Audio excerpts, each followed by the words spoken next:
اعوذ باللہ من الشیطان الرجیم بسم اللہ الرحمن الرحیم وَأَمَّا الْغُلَامُ فَكَانَ أَبَوَاهُ مُؤْمِنَيْنِ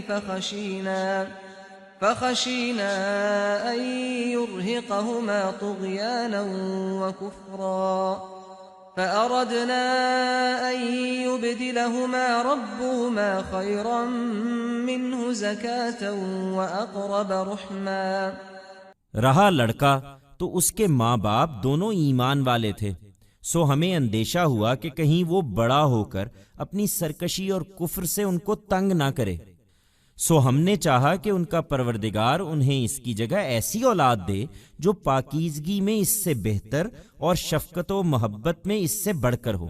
As for the boy, both his parents were people of faith. So, we feared that, after growing up, he may harass them because of his rebelliousness and disbelief. Hence we wanted that their Lord bless them with a child in his place who is purer and more affectionate than him.